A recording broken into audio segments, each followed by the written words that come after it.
ভরা আখি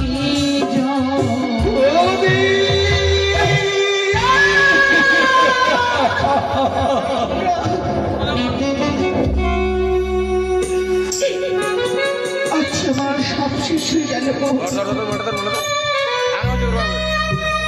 আশা ভরসা সমস্ত কিছু আমার ভেঙে গেল। কোনদিন আমি আশা করিনি এইভাবে আমার এমন সুখী সংসার ভেঙে যাবে, কোনদিন না।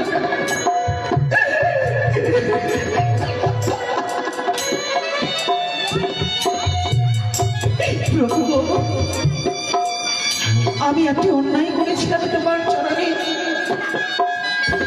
ভেবেছিলাম তোমার সেবা করে সারাটি জীবন আমি কাটিয়ে দেব, কেন তোমার চরণে তুমি আমায় বঞ্চিত করে দিলে গো? কেন কেন কেন কেন?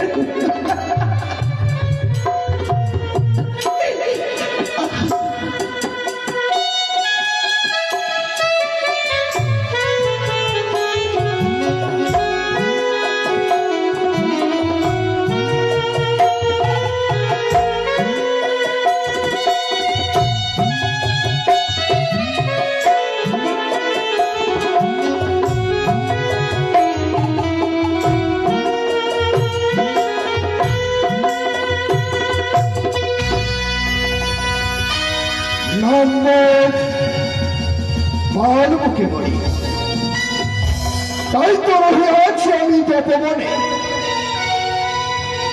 জানি না এই তপবনে আমায় কতদিনই থাকতে হবে, তাই এই তপবনে থাকার সাথে আজ আমি যেমন ভাবে প্রত্যেক দিন ওই ঠাকুরের নাম স্মরণ করি, আজ আমি এই তপবনে আমি করব ধ্যান।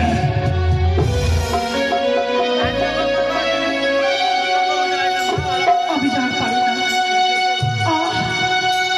আমি যে পথ চলতে পারি না, তাই এই রেখে তলে আমি কিছু বিশ্রাম করি না কেন, বিশ্রাম করি না কেন?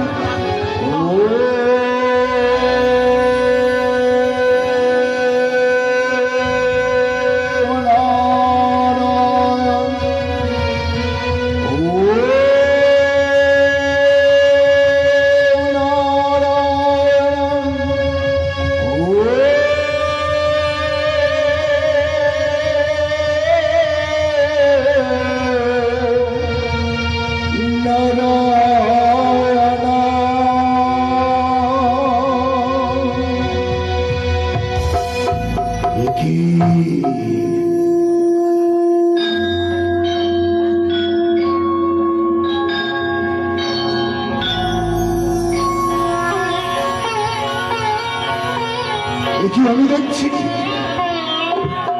একই ধ্যান চোখে দেখলাম আমি,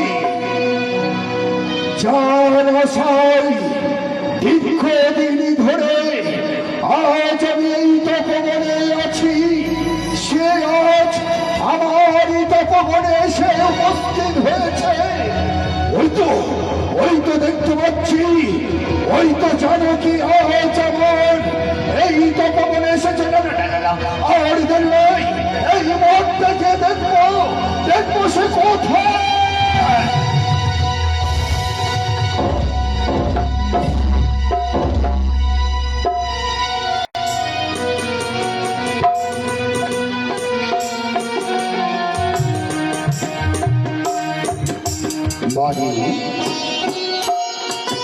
বলি ও মা, তুমি শুনতে পাচ্ছ?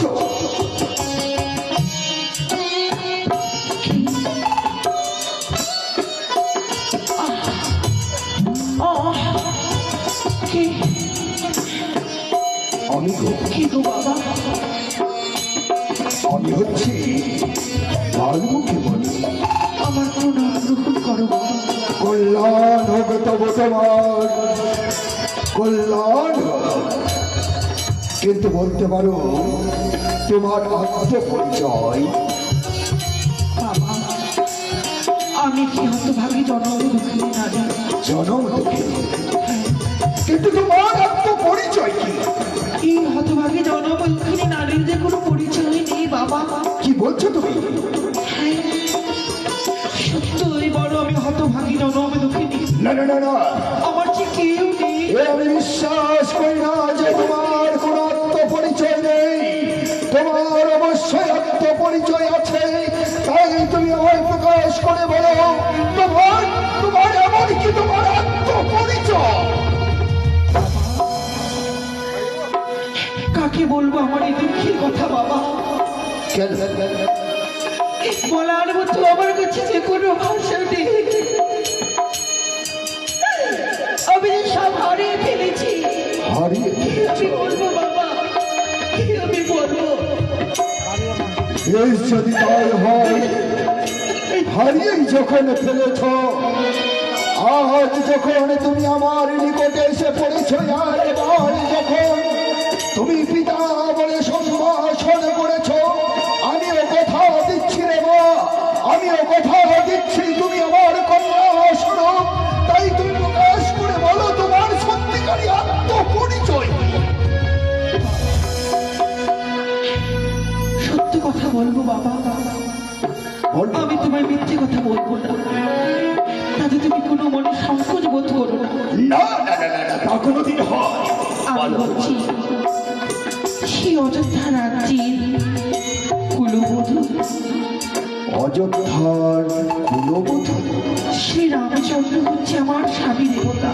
কি বললে? হ্যাঁ বাবা, শ্রীরামচন্দ্র হচ্ছে তোমার পরম স্বামী দেবতা, তারই তুমি অর্থাৎ নাম তোমার, তোমার নাম আমার নাম হচ্ছে কি? সীতা।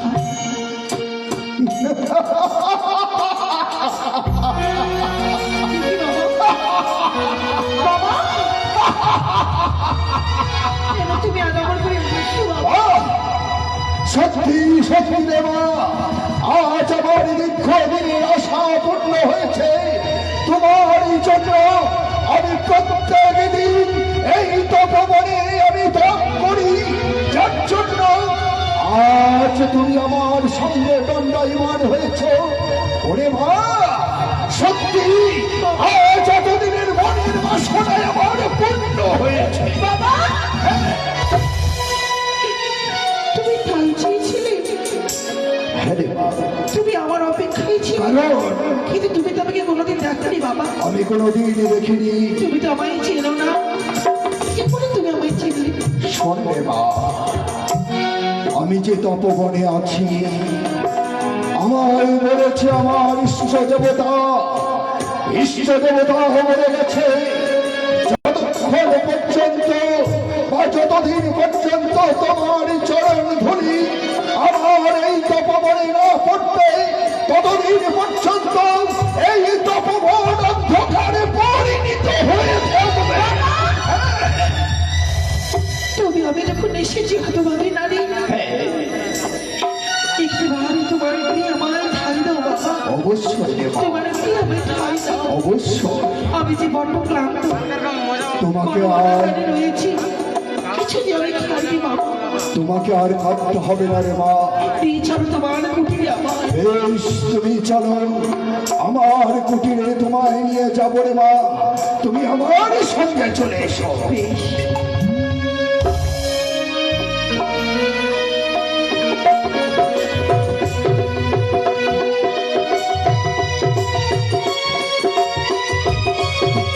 আনন্দ আনন্দ আনন্দ আনন্দ, এ কি আনন্দ পাচ্ছি আমি?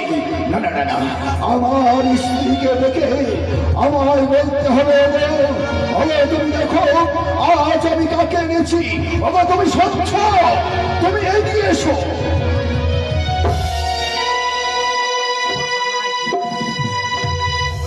হে কেন গো? কেন বলি মা? কিছু বলবে? অবশ্যই, বলো। আজ আমার দীর্ঘদিনের আশা আজ আমার পূর্ণ হতে চলেছে। দীর্ঘদিনের মনের আশা পূর্ণ হতে চলেছে। তার মানে আমি তো ঠিক কিছু বুঝতে তুমি যদি একবার সেই কথা শোনো, তুমিও হয়তো আনন্দে আত্মহারা হয়ে যাবে। আজ এমন কি কথা শোনার জন্য আমি তোমায় করেছি স্মরণ জানো? বেশ বলো। আমি গিয়েছিলাম ওই তপবনে। আমি তপস্যা করেছিলাম। তাই তো তপস্যা করার সময় যার জন্য দীর্ঘদিন ধরে আমি তপস্যা করেছিলাম, তাকে আজ আমারই তপবনে স্বয়ং ঠাকুর এনে পৌঁছে দিয়েছে। তুমি দীর্ঘদিন যার জন্য তপস্যা করেছিলে তাকে তুমি ওই তপবনে পেয়েছো? অবশ্যই। সেটা কে? সেদিকে তুমি আয়োজন করো, পুজোর আয়োজন করো। অন্য কিছু নয়, অন্য কিছু নয়। তবে? আমি তপবনে পেয়েছি স্বয়ং লক্ষ্মী মাকে। তুমি ওই তপবনে তুমি পেয়েছো স্বয়ং মা লক্ষ্মীকে? হ্যাঁ, এটা তো বড় আনন্দের কথা গো। তাই তুমি এখনো দাঁড়িয়ে কেন? তবে সকল মা বাবা ভাই বোনকে ডেকে আজ আয়োজন করো, সুন্দর করে তার জন্য একটা মন্দির নির্মাণ করে তুমি লক্ষ্মী পুজোর আয়োজন করো। আমাদের এই তপবন অন্ধকার থেকে আলোয় পরিণত হয়ে যাবে। বেশ মুনিবার, তোমার এই আদেশ আমি পালন করবো। এই মুহূর্তে দেরি না করে আমার এই দাদাকে নিয়ে আমি লক্ষ্মী পুজোর আয়োজন। বেশ, তুমি তাই করো, তুমি কোথায় তাই গেছো করো। দাদাজি? এসো, তোমরা ছুটে এসো। এই মুহূর্তে আমরা সবাই মিলে ওই লক্ষ্মী পুজো করবো।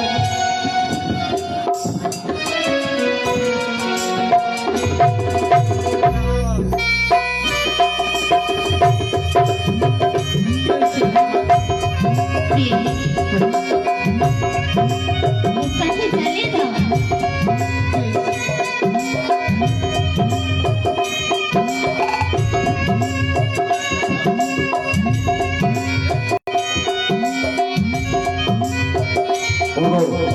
হ্যাঁ বলো মনিবার।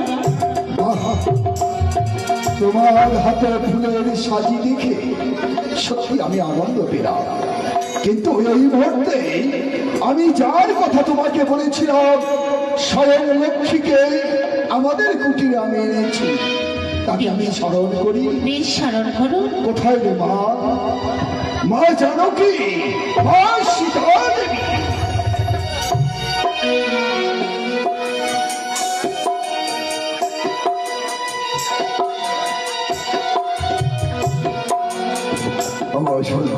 দেখছো বাবা, আজ তোমারই সামনে গঙ্গায় মার সে স্বয়ং আজ জানো কি তুমি পুজোর আয়োজন করো। কি বাবা, এইসবের কিসের আয়োজন? তুমি বুঝবে না রে মা, তুমি বুঝবে না। তুমি তোমার নিজের জায়গায় বসো, বুঝতে পারবে যে কিসের জন্য আজ আমরা সকলেই আজ দাঁড়িয়েছি। দাসী, তোমরা দেরি করো না মা। সবাই মিলে মা লক্ষ্মীর নামে তোমরা জয়ধ্বনি লক্ষ্মী দাও, শঙ্খধ্বনি দাও। তুমি পুজো করো, আমি আসছি।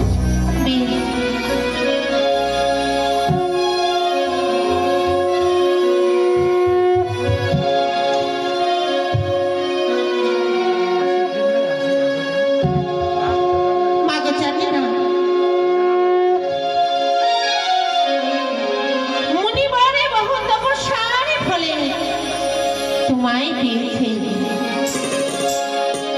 আজ আমার এই কুটিরে আশা নিয়ে আমি পুজো দেব।